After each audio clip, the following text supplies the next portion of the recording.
Let's solve this question. A 4 kg block rests on top of a 5 kg block which rests on a frictionless table. The coefficient of friction between the two blocks is such that the blocks starts to slip when the horizontal force F applied to the lower block is 27 Newton. Suppose that a horizontal force is now applied only to the upper block. What is its maximum value for the blocks to slide without slipping relative to each other? Okay, तो हमें क्या situation दी गई है कि एक हमारे पास smooth surface है, frictionless surface, जिसके ऊपर एक 5 kg का ब्लॉक रखा है, ठीक है, और उसके ऊपर हमारे पास एक 4 kg का ब्लॉक है। 4 kg का ब्लॉक और 5 kg का जो ब्लॉक है, इन दोनों के बीच में हमारे पास कोई ना कोई फ्रिक्शन है। ओके, और वो फ्रिक्शन क्या है कि अगर हम 27 न्यूटन फोर्स लोअर ब्लॉक पे लगाएं तो that will start slipping. That means वो स्टार्ट कर रहा है स्लिप करना, तो वो एक स्टैटिक फ्रिक्शन की मैक्सिमम वैल्यू रीच कर चुका है बेसिकली। तो maximum value of static friction will be determined by this force, कि हम नीचे वाले पे कितना हम फोर्स लगा रहे हैं, उससे हम इजीली डिटरमाइन कर सकते हैं कि मैक्सिमम वैल्यू क्या होगी स्टैटिक फ्रिक्शन की, क्योंकि उसके उस पॉइंट पे वो स्लिप करना स्टार्ट कर गया है बेसिकली। ओके, ठीक है। तो वो जो स्टैटिक फ्रिक्शन की वैल्यू अगर हमें पता लग गई तो उससे हम पता कर सकते हैं कि ऊपर वाले ब्लॉक के ऊपर हम कितना फोर्स लगाएं कि ये दोनों बिना स्लिपिंग के रिलेटिव टू ईच अदर ये स्लाइड करें। ठीक है, तो हमें ये करना है। तो पहले तो हम क्या करेंगे, जो हमें इनिशियल कंडीशन दे रखी है उसके हिसाब से हम फ्री बॉडी डायग्राम बना के और फोर्सेस देखेंगे कि क्या कौन सा फोर्स कहाँ पे लग रहा है दोनों ब्लॉक्स के ऊपर, और न्यूटन सेकंड लॉ लगा के हम देखेंगे उसको कि क्या हो रहा है। ओके, ठीक है। तो ये हमारा सपोज 5 kg का ब्लॉक है इनिशियली, इसके ऊपर हमने लगाया 27 न्यूटन का फोर्स। ठीक है, इसके ऊपर एक हमारे पास ब्लॉक रखा है 4 kg का,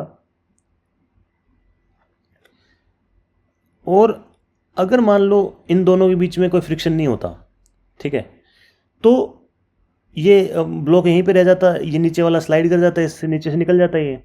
तो इसके रिस्पेक्ट में जो 5 kg का ब्लॉक है, इसके रिस्पेक्ट में ये किस तरफ मूव कर रहा होता, इस तरफ, बैकवर्ड डायरेक्शन में। तो अब अगर स्टैटिक फ्रिक्शन है इन दोनों के बीच में फ्रिक्शन है, दैट मीन्स जो फ्रिक्शन जो है उस अपोजिंग मोशन को, जो ये इसके रिलेटिव जो मोशन होता है इस डायरेक्शन में, उसको ये अपोज करेगा बेसिकली ये फ्रिक्शन फोर्स। तो फ्रिक्शन फोर्स हमारा इस ब्लॉक के ऊपर किधर लगेगा, इस डायरेक्शन में। तो ये हमारा स्टैटिक फ्रिक्शन हम कह सकते हैं, मैक्सिमम स्टैटिक फ्रिक्शन जो लगेगा वो इस डायरेक्शन में लगेगा अपर ब्लॉक के ऊपर। तो अपर ब्लॉक के ऊपर इस डायरेक्शन में स्टैटिक फ्रिक्शन लग रहा है, तो जो नीचे वाला जो ब्लॉक है उसके ऊपर स्टैटिक फ्रिक्शन किधर लगेगा, अपोजिट डायरेक्शन में, Newton third law.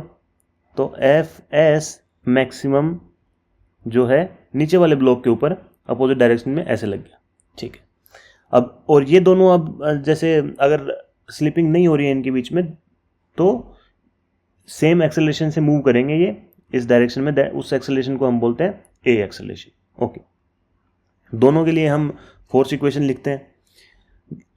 Lower block के लिए अगर हम लिखें तो क्या हो जाएगा, 27 minus force of static friction maximum is equals to mass time acceleration, mass is 5 times acceleration is A. ऐसे ही अपर ब्लॉक के लिए हम लिखें तो उसके ऊपर सिर्फ एक ही फोर्स लग रहा है हमारा हॉरिजॉन्टल डायरेक्शन में, तो force of static friction maximum is equals to mass time acceleration 4 times A. Okay, अगर इन दोनों इक्वेशन को ऐड कर दें तो फोर्स ऑफ स्टैटिक फ्रिक्शन वाली टर्म हट जाएगी, हमारे पास क्या बचेगा, 27 इज इक्वल्स टू 9a, और a हमारा यहाँ से आ गया 3 मीटर पर सेकेंड स्क्वायर। ये वैल्यू अगर हम अभी इस इक्वेशन में रखें तो force of static friction maximum की वैल्यू हमारे पास आ जाएगी, that is equals to 4 times 3 is 12 newton. तो 12 newton is the maximum static friction जो इन दोनों के बीच में लग सकता है। ठीक है, अब हम दूसरी सिचुएशन को एसेस करते हैं। अब हम क्या कर रहे हैं कि हमारे पास जो ब्लॉक हैं ये हमारे पास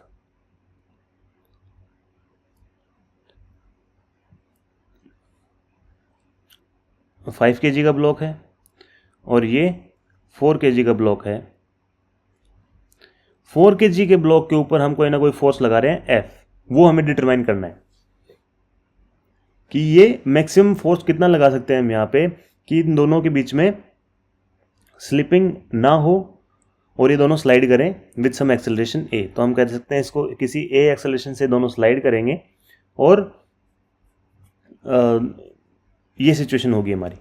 तो अगर हम देखें कि इन दोनों के बीच में सपोज हमारे पास कोई फ्रिक्शन नहीं होता, ठीक है, तो इसके ऊपर अगर मैं कोई फोर्स लगाता है इस डायरेक्शन में तो ये ऊपर से चला जाता है, इसके ऊपर से ये स्टेबल रहता है यहाँ पे नीचे 5 kg। तो इसके रिस्पेक्ट में ये जो 4 kg वाला जो ब्लॉक है उसके रिस्पेक्ट में 5 kg का ब्लॉक जाता हमारा ऑपोजिट डायरेक्शन में बेसिकली। तो अगर हमारे पास स्टैटिक फ्रिक्शन है तो उस अपोजिंग फोर्स को वो स्टैटिक फ्रिक्शन अपोज करेगा, तो स्टैटिक फ्रिक्शन हमारा नीचे वाले ब्लॉक के ऊपर किधर लगेगा, इस डायरेक्शन में। और वो हमें पता है कि हम मैक्सिमम फोर्स निकाल रहे हैं तो मैक्सिमम स्टैटिक फ्रिक्शन को कंसिडर करेंगे हम यहाँ पे, ठीक है, कि इतना हम फोर्स लगा सकते हैं, उसके बाद तो वो स्लिपिंग करना स्टार्ट कर देगा, ठीक है। तो ये स्टैटिक फ्रिक्शन हो गया। अब नीचे वाले ब्लॉक के ऊपर स्टैटिक फ्रिक्शन हमारा इस डायरेक्शन में लग रहा है, तो ऊपर वाले ब्लॉक के ऊपर स्टैटिक फ्रिक्शन हमारा डेफिनेटली इसके अपोजिट डायरेक्शन में लगेगा।